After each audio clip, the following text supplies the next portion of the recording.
இப்போ எல்லாத்துக்கும் மேலே எங்கள் அப்பா கங்கை அமரன் அவங்க தான் இங்கே மிகுந்த பெருமைக்குரியவர்கள். சில இது எங்கள் அப்பா வந்து நம்ப முடியாத ஒரு ஆளுமைன்னு இருக்கும்.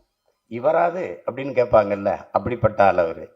நீங்கள் வாழ்வே மாயம்னு ஒரு திரைப்படத்தை நீங்கள் பார்த்தீங்கன்னா, அந்த படத்துக்கு எங்கள் இசையமைப்பாளர் பேரை மட்டும் பார்க்காம நீங்கள் பார்த்தீங்கன்னா, யாருமே இவர் தான் இசையமைச்சிருப்பாருன்னு இந்த திரையரங்கில் யாரும் சொல்ல மாட்டீங்க. மிகச்சிறந்த இசையை வந்து வழங்கியிருப்பாங்க. அது அந்த இசையை வந்து அந்த பாடலை வந்து நாங்கள் படிக்கும்போது என்னுடைய நண்பர்கள்லாம் அதை பாட்டு போட்டியில் பாடுவாங்க. வந்தனம் அந்த பாட்டெல்லாம் பாடினா நினைச்சு பார்க்க முடியாது.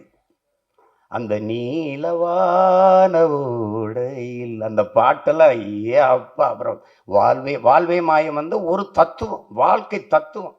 வாலி ஐயாவும் அப்பா ஜேசஸ் அந்த இணைவில் உச்சக்கட்ட காட்சியில பாட்டை போட்டு உட்கார வைக்க முடியும்னு ஒரு இசையமைப்பாளர் நிரூபிச்சிருக்காருன்னா யாராவது சொல்லுங்க. கிளைமாக்ஸ் சண்டை தானங்க எடுப்பீங்க, என்னப்பா சண்டை தானே எடுப்பீங்க நீங்க.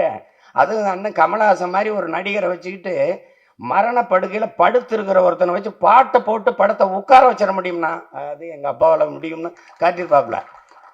அதெல்லாம் பெரிய பெரிய சாதனை தான். எல்லாரும் உச்சக்கட்ட காட்சி வந்துருச்சு, அப்புறம் ரெண்டாவதுலேருந்து சண்டை ஆரம்பிச்சு அப்படி போய் பரபரப்பாகணும். அடுத்துக்கிட்டு கையில் ஒரு கோப்பையை வச்சு வாழ்வே மாயம் நாடகம் விடும் நேரம்தான் உச்ச காட்சி.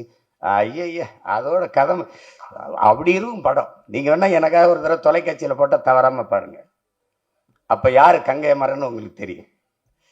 பாடல்கள்லாம் சில பாடல்கள்லாம் எழுதியிருப்பாரு. நீங்கள் இதெல்லாம் கண்ணதாசன் எழுதியிருப்பாரு, இதெல்லாம் வாலி எழுதியிருப்பாரு, இதெல்லாம் புலமை பற்றி எழுதியிருப்பாருன்னா அதுக்கு மேலே ஒரு அப்பன் எழுதியிருப்பான். அதான் எங்கள் அப்பன் கங்கை அமரன். ஐயா அப்படியே எழுதியிருப்பாரு நினைக்கிறீங்க.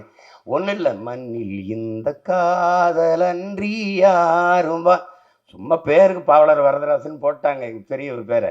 ஆனால் எழுந்தது எங்கள் அப்பா தான். சின்ன சின்ன சந்தங்கள்ல அப்படி மடக்கி எழுதக்கூடிய நீங்கள் தந்தன தந்தன தாளம் வரும், புதுராகம் வரும், அதில் சந்தன மல்லிகை வாசம் வரும்.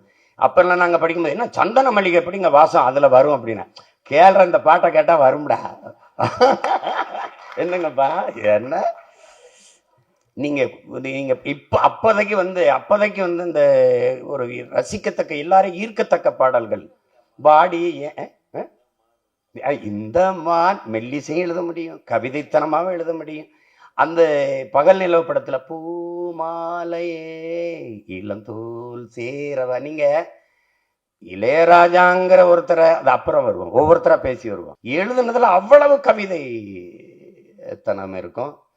அந்த மாதிரி பாடல்களை எல்லாம் வந்து இவர் தான் எழுதியிருப்பாரா அப்படின்னு நினைப்பீங்க நீங்க. அப்படிப்பட்ட ஒரு படைப்பாளி நீங்க. கரகாட்டக்காரன் கங்கை அமரனா கரகாட்டக்காரன் படம் என்னமோ நடிகர் நடிச்சு பார்த்தான், ஒரு வருஷம் ஓடுது ஒரு படம் அப்படின்னா எப்படி பாருங்க.